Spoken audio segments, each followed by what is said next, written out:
On the night of May 13, 2008, in rural Minnesota, 19-year-old Brandon Swanson left a small gathering with friends and began driving home. It was late. The roads were empty, just gravel paths cutting through farmland and darkness. On a quiet spring night in rural Minnesota, the world seemed still. No traffic, no streetlights, just endless fields and darkness. 19-year-old Brandon Swanson was driving home after a small gathering with friends. It was late, sometime after 1:30 in the morning, and then his car slipped off the gravel road and into a ditch. The crash wasn't severe. He wasn't hurt, but his car wasn't going anywhere. So Brandon did what most people would do. He reached for his phone and called his father. On the other end of the line was Brian Swanson, calm, focused, concerned.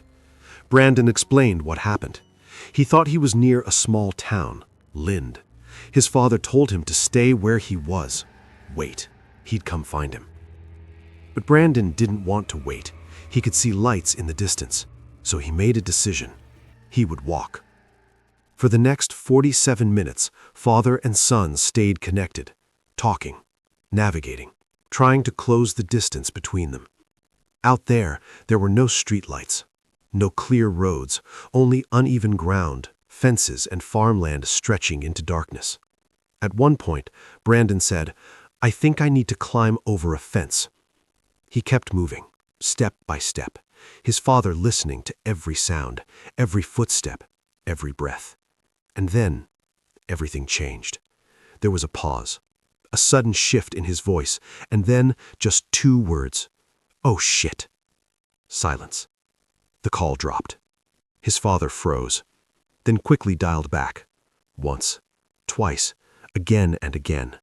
No answer. By morning, search teams filled the area, but something was wrong. Brandon hadn't been where he thought he was. He wasn't near Lind at all. He was miles away, near Taunton, Minnesota. The search expanded.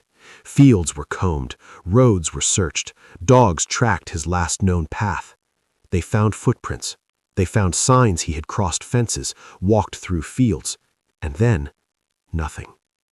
No trace, no evidence, no Brandon. Over time, theories began to surface. Maybe he fell into a hidden well or a drainage ditch, something invisible in the dark. Others believe he may have encountered farm machinery or suffered an accident no one witnessed. But no theory has ever been proven. All that remains is a phone call, a father listening helplessly as his son vanished into the night.